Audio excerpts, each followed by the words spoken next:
Hello and welcome to the second part of our source-related videos, which focuses on individual source settings. So when you click Add New or Update Source, you will get to this page. Here you need to fill in the source name, which will be the SRC value that will mark the origin of your leads in the system. Below that, you can select a vendor associated with this source or leave this field empty. You can choose to activate the source or leave that for later, and also decide if this is a source that requires manual review.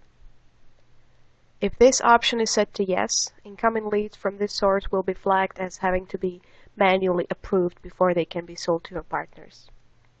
Next, there are options for lead QC scrubbing, which will run each lead's information against a number of checks according to the package that you choose, and flag any lead that doesn't pass with flying colors. If you set lead QC process lead to yes, then even if a lead fails the scrubbing check, the system will still process and attempt to sell it. You can also choose whether the lead QC result will be appended to the lead submission response. Below that, there is a box for setting up the cost of the leads that you buy from the source, and also a switch to mark the source as a call center. Next, you can set up partners per lead, which defines the number of times a lead can be sold. Then ping post timeout values in seconds, and IP check, which enables additional services for allowing or blocking certain IPs. The use guessed values feature is a kind of an autocorrect, which detects wrong field values and tries to convert them to similar correct ones. After that, there is the is hidden option, which will leave the source out of your partner's filter set and manual entry source lists.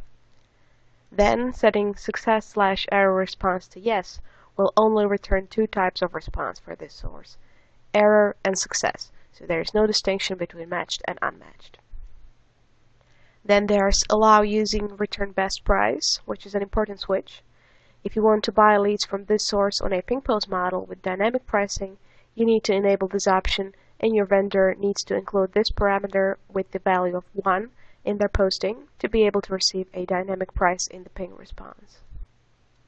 There's also best price offer limit, which works with dynamic pricing, and it's the greatest dollar amount that can be returned. Then there are further pricing options covering margins, where you have the ability to set up vendor margin either as an absolute dollar value or percentage. Below that are response options, where you can choose between short and full response. Example of each response can be found in lead type specs, which will be covered in the next video. You can also choose to allow the incoming request to force a skipping of a duplicate check, and also delete unmatched leads after they're processed. Below that, there are fields for allowed and denied IPs, and scenarios in which a lead is to be sent back, so for example when it's declined or refunded and so on. You can also mark each source with notes or a label, and these labels are set up separately under source labels on the left, where you can simply add, remove, and order them as you need.